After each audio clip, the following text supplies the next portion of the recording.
Welcome back to the Slab Lab. I am with a right-handed wizard, a magician by trade. I'm talking about a World Series champion. This dude ain't paying for a Chicago dog anytime soon.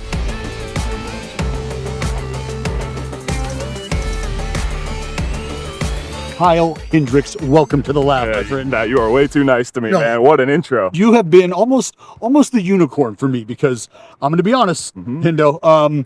If somebody woke up tomorrow with your stuff in Major League Baseball, they would probably fill out an Uber application shortly 100%. thereafter. I appreciate that. Actually, that is a compliment to me, so I'll take it. And I knew you would take it as that compliment, and that is again why you are so interesting to me, because you're somebody who has been able to go about the craft and, frankly, in my opinion, dominate the art of hitting in a way that not a lot of folks can. And you've kind of just acknowledged it. It's maybe without some of the superior stuff we see in the game. So that's kind of where I want to start with you. Is, have you always been a, what I would call, under the radar, under hitting speed type of guy from little league all the way working up? Has that kind of been the MO? Definitely. Pretty much been the same guy my whole life, my whole career. I guess, maybe I did throw a little bit harder. At one point, I did touch 94, 95. Liar. I know. I don't believe it either. Thank God there's video, or I wouldn't believe it. But that was like early college. You know what I mean? So, but I was a completely different guy then. Honestly, early college, I was a four-seam curveball guy. So playing exactly, 100%. Trying to. We didn't even know what that was at that time. It was still early, but moving forward from there, I mean, I always had decent command. That was still my game. But really, once I got drafted and got into pro ball, I was sent to Spokane, Washington for short season right after I was drafted. I show up. I didn't really know what pro ball was all about. Obviously, we have all these guys coming from extended spring training, and we start throwing our first bullpens just to get ready for the season, you know what I mean? Okay. So I'm out there with about 15 of the pitchers and watching all these bullpens, and every single guy lighting it up, absolutely, throwing upper 90s, and I'm sitting there like, wow, okay, I don't have that. I definitely don't have that. Throwing nasty breaking balls. What? I'm like, yeah, I'm like, did they really pick me? Did they get the right guy here? I can't throw a breaking ball like that. I can't throw a heater like that. So it was a real eye-opener for me, I would guess, I'd say the least, and I really, from there, just started to find who I was and find myself. So I learned that I needed to make the ball move, I needed to put it where I wanted to, and I needed to learn a changeup. So when did command become something that you prioritized? Because it was probably something ever present for you before you got to pro ball. Definitely. But when did it become the priority? It really became the priority, I guess, after my sophomore year of college. Okay. I had a tough year my sophomore year. And again, it was just kind of trying to light up the radar gun at Out-muscle the 94. Right. I thought you had to show numbers on the radar gun, show good breaking stuff, and I got hit around a lot my sophomore year. So luckily I went to summer ball. I kind of just had a reawakening. Ape, right? Yep, I did. Luckily, I don't know how, honestly, after that season, but luckily I had a 10-day contract there, and I was able to make it for the whole summer. But I really started diving in on the mental side of the game. So kind of found YouTube, like we were talking about a little earlier, watched some stuff on Greg Maddux, watched some of his interviews, and he just talked about the mental side of the game so much. I picked up Harry Dorfman, the ABCs of pitching, started reading that. Read it. And so, yeah, I was coming out of the bullpen in the Cape in Summer League. Okay. So I had maybe like my first 6-8 innings out of the bullpen, and then they needed a spot start. So I went into my spot start, and they said, you're probably only going 4 or 5 innings. Give us whatever you got. And I remember I made a conscious shift to just whatever the catcher called, I was going to say yes. And I was going to focus on just making a good pitch. Quality strike. Really focus on the glove. I'm not worried about how I feel. I'm not worried about where my mechanics are. I'm not worried about the crowd, the game. I'm playing this small game within this big game that we play. And I remember just a monumental shift for me there. I had a really good outing. I just was dialed in on the glove. I made really good pitches. It wasn't anything special, and I got a lot of outs. And so, again, it just kind of unlocked my mind from there, and I really just took off with the mental side of the game. Was there something that you gleaned from trying to study the mental side of the game that really turned the light bulb on for you? Honestly, the light bulb was just having solid mantras or words or statements that I just said to myself in my head. Words of affirmation. Exactly. I mean, sometimes you can probably relate.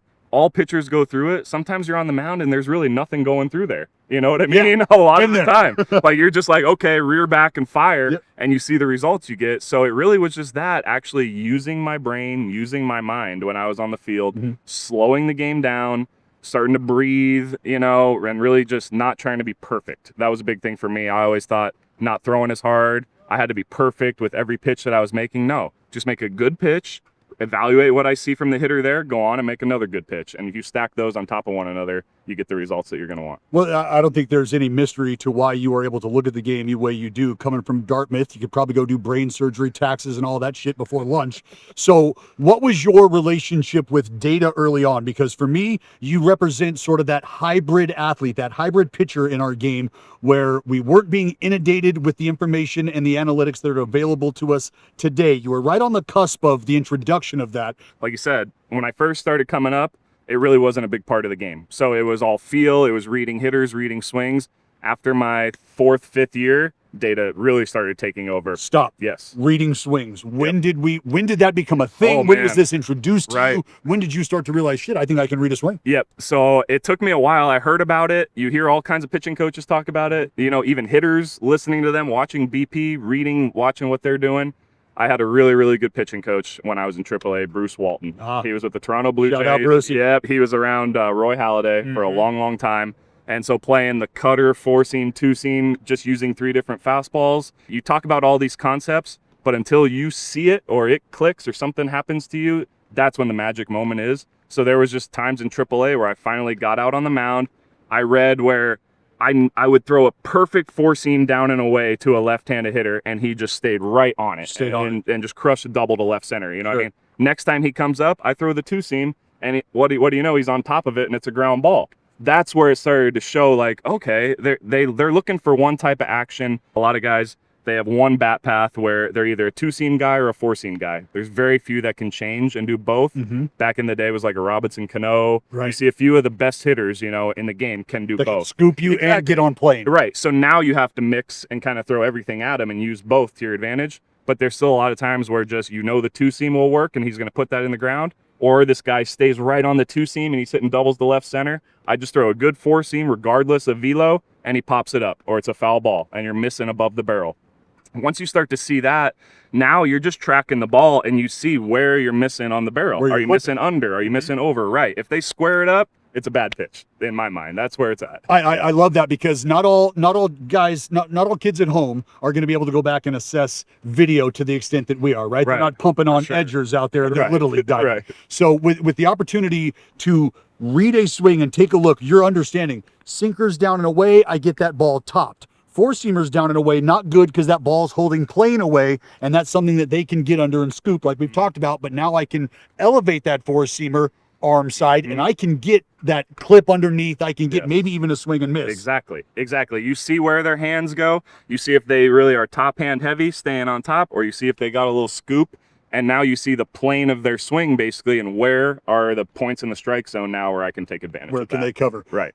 Video room, yes or no? Absolutely. Tons of video. There's 2 different lanes that we can travel when we're in the video room. And for me, it's understanding the self component or the opponent component. Okay. And so what are you prioritizing when you go into the video room? Are you studying yourself initially? Are you studying your opponent? Great question. There's guys fall on all sides of the spectrum on that one, to be honest with you. And I'm a guy where I'm probably really far on one side. It's all opponent based. Love that. I really don't watch any video of myself. I don't watch my previous games. I know what I did. I know if it was a good pitch or a bad pitch. I know what I need to fix in the bullpen. When I'm in the video room, I'm breaking down the opponents. So I'm starting with basically just the heat map type thing, you know, and then from there I'm breaking down from 0-0 counts all the way hitter pitcher counts to 2-strike count specific things, starting with where do I have my fastballs, 2 versus 4. Where is he a curveball guy in the zone? Does he chase it?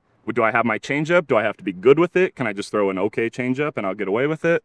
All these things. And once I get the kind of picture I'm looking for in that way, now I'll look at the actual video, see what the swings look like, look at just highlight down and away, see all sinkers. What does the swing look like on all sinkers? Right. 4-seams. What does the swing look like on all 4-seams? And notice the counts too, you know, and all these clips. Exactly. Where are they? Is it early, late? And just trying to notice patterns, basically. Do I need to use both? Does one stick out over the other? And it kind of clears itself up for you, you know, after you dig in that much. Yes, it does. I cannot tell you how aroused I am right now just listening to you talk about this kind of stuff. And there's a lot I want to get to with you. Let's pop the hood right now. Take a look at the engine of Kyle Hendricks. And And a swing and a miss. Fastball back on the inside corner. There's the cheese. There's the 1-2. A swing and a miss and a chase. Take me through some of the grips. Start with your basic, your vanilla four-seamer. What does that look like? Four-seam. I'm always holding the ball in the glove with kind of the label here. Okay. So then I can move to get to any pitch, because tips and that kind of thing. Sure. Cameras everywhere. So you really got to try and make everything look the same. So I'm here and I'm moving. I'm going right to just a normal four-seam. Gotcha. Horseshoe on the outside, four-seam. I threw a cutter. I worked on a cutter where I kind of offset it in my first and second year in the big leagues. Kind of bang that. I banged it because my velo just started really going down. Blending. Exactly. They blended together. I could not stay behind a four-seam to save my life. I used to be a long toss guy. I've kind of cut it out, but I couldn't even stay behind and, long toss. Try to get carry. Right. Couldn't get carry. Everything was cutting. So now I kind of banged it, just went to a traditional four-seam. So my four-seam has a little cut, but it kind of plays for me, just being low velo, still having a little cut right if you can. Right, exactly. Absolutely. Now take me to the bread and butters, because you throw 19 of these things. The changeup. Swing and a miss, strike 3. Right off of the four-seam grip is my four-seam changeup. Okay. The changeup grip, I guess, is always the same. Sure. The ball is just changing for the two-seam, four-seam. Orientation. Right. So I was always taught kind of a tight circle there. Okay. I really overlay. So you're creating tension. Yeah, I really overlay my finger here, and I'm really on the inside of the ball. That's kind of my rudder. That's where I'm pulling from and everything. A big key for me is my pinky. I try and get as high up on the ball as I can. So you are on top of that shoe. Exactly. Not okay. No, all right. I'm all the way up. It's almost next to my ring finger. Wow. Yeah, Okay. I used to be a guy down here, and it just didn't feel. Every changeup's different. Like Sure. I said, it's so feel oriented, so it just feels better for me the higher I get, and I have a lot of ball coming out on the side of it. Got it. But when I'm throwing my four-seam changeup, I like to have a little cut almost to it. I don't want it to fade. So what's the cue? Exactly. So I'm not coming through and pronating it like you would a traditional two-seam changeup or something. I'm honestly almost presetting like cutter a little bit. Cocked it a bit. A little bit, and I'm just trying to get over the top of it. Ah. Over the top and just stay through it. I don't want to manipulate it as I'm coming out, because then it just comes right out of my hand. The hitter sees the action real early.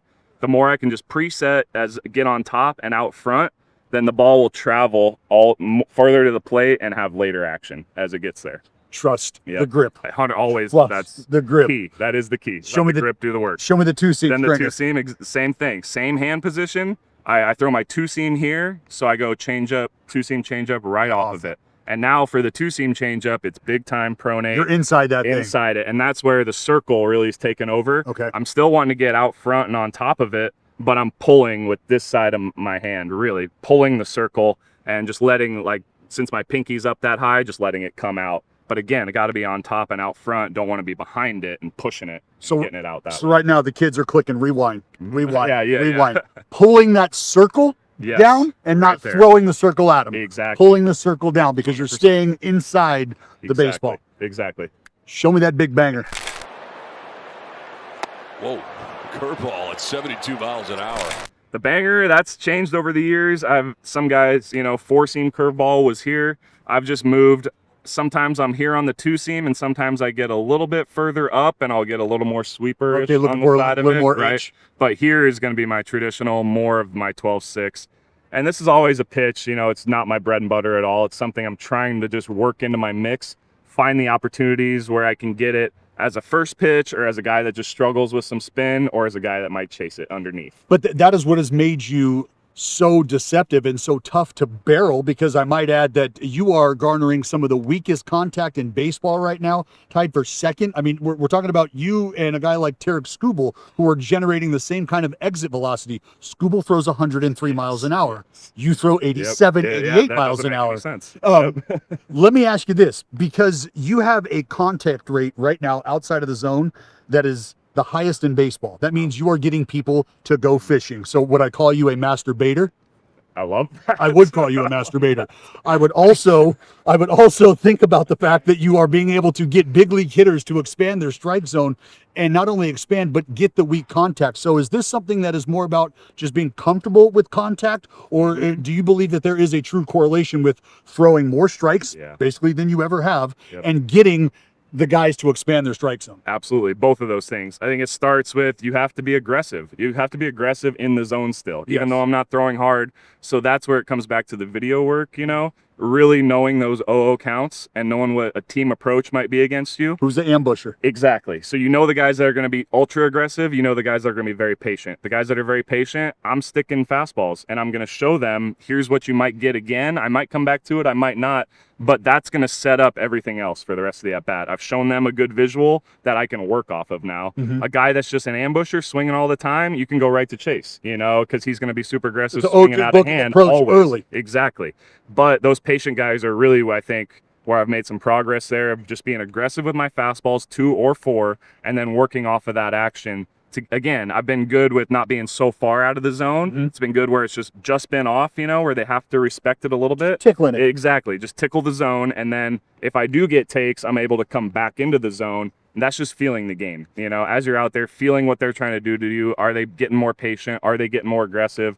A lot of teams have team approaches, you know, and especially they start getting a couple hits off you, guys start getting ultra aggressive. That's where you really got to slow the game down. Yes. Realize, where am I at in this situation? I don't need to just get strike one over the heart of the plate. Right. I get strike one by going to chase. And or if he has a good take and I'm 1-0, I'm okay with that because I can make my next pitch and be confident in that. Has there ever been a what I will call a mid-game script flip? 100%. It happens all the time, to be honest with you. It happened in my last start. I mean, my last start, I was in Kansas City. Right. We go to them. They're a low walk, low strikeout team. I know I'm going to have to be on the plate, but my fastball in has been playing against righties and lefties, even though it's 86, 87. Buddy. Guys are trying to kind of wait me out, get me up, out, over. So I've been having some success when I go in with the 2 or the 4. So that's just been my game. It's what I've been trying to establish. It helps then when I go back away. You know, I've sped them up a little bit to now try to slow them down away.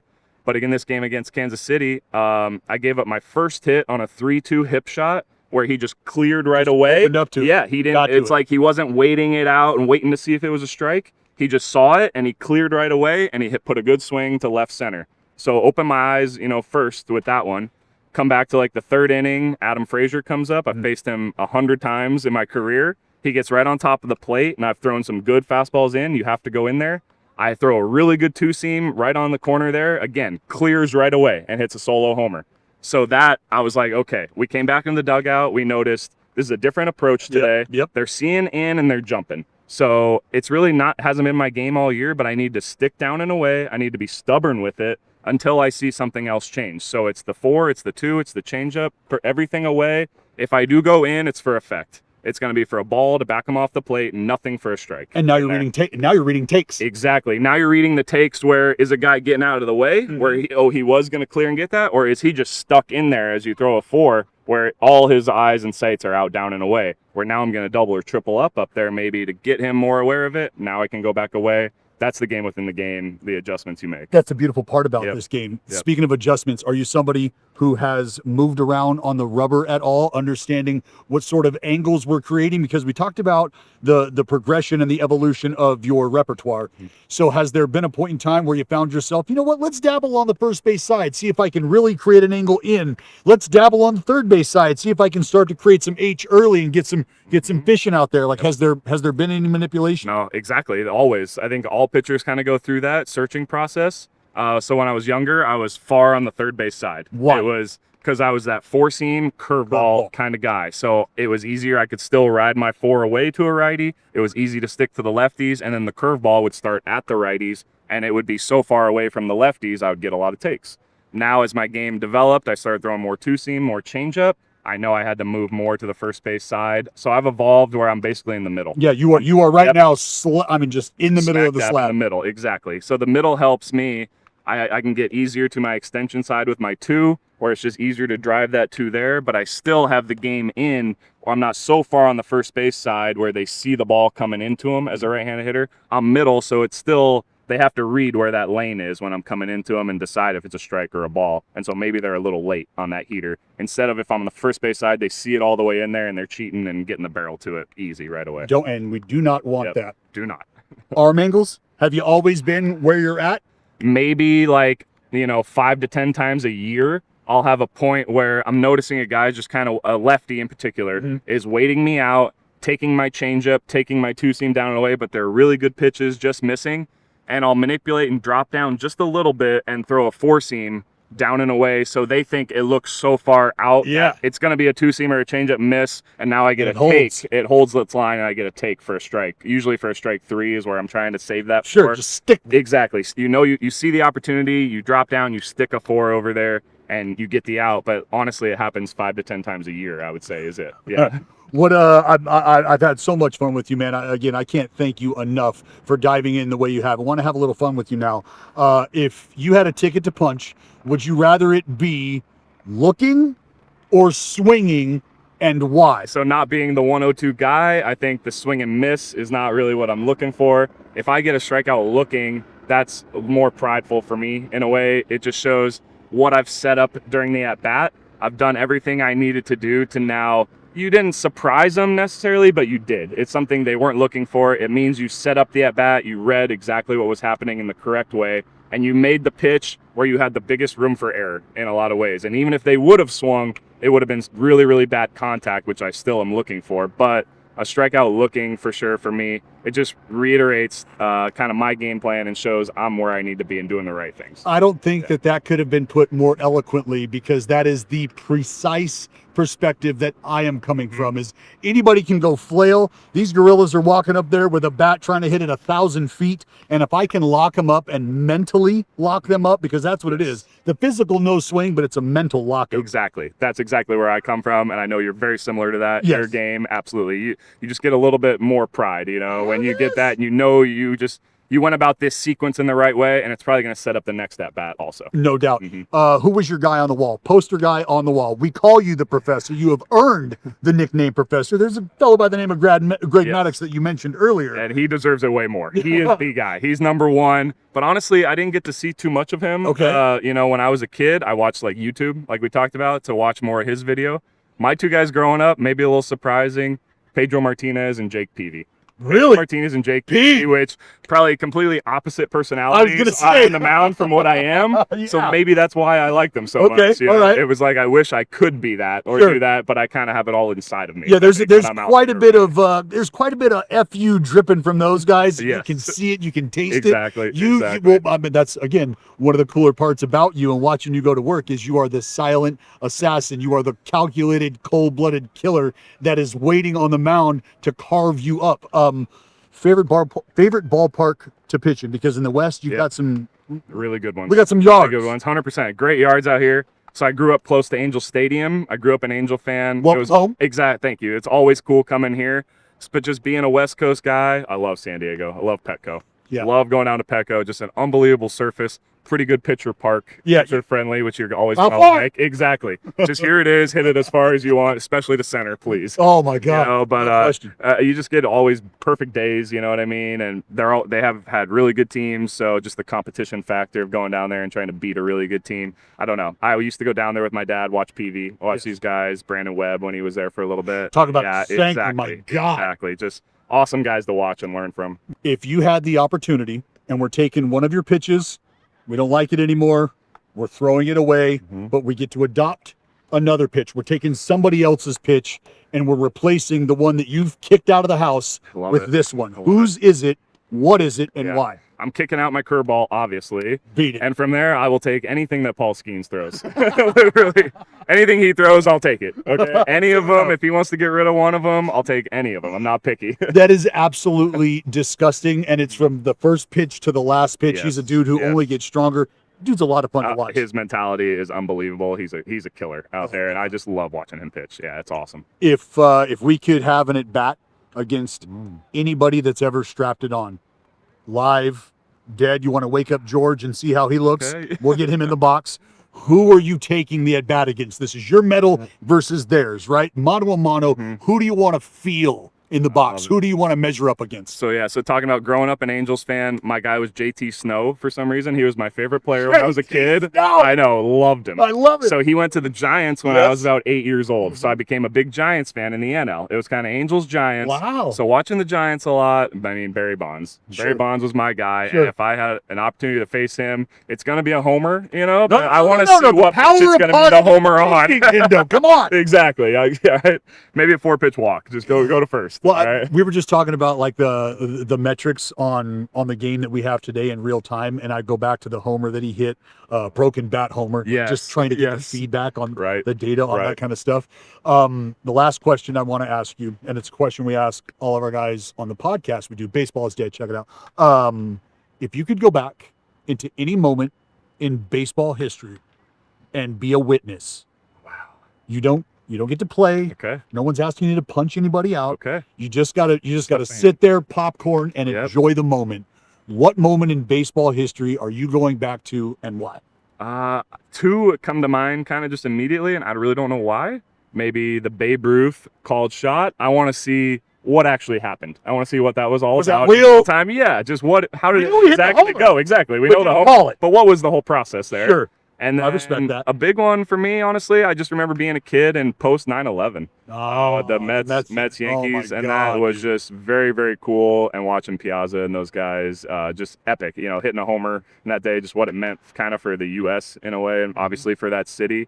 That just pops into my mind as something really cool to be a part of. Well, this has been extremely cool to be a part of. This has been epic every step of the way, my man. The work that you have done in the big leagues, the work that you continue to do. I know how much of an impact you have on the younger arms in this room. Thank you. I know how much of an impact you've had, not only on arms that you were with in Chicago, but guys all around the league that have taken the opportunity, wisely so, to ask you some pointers on how do I get outs? How do I do it the way I've watched you do it? So for you and I to be able to meet like this, man, has been a true honor, because I told you I've been a huge fan from afar for a very long time. And I told you the same when I just met you right here, man. Just absolute huge fan. Love your energy, positivity, what you bring to the game of baseball. It's been a long time coming. It has. For us to get down and get together. All For respect sure. and all love, Hendo. Always. All Appreciate love. everything, man. The Thank you. professor in the Slab Lab.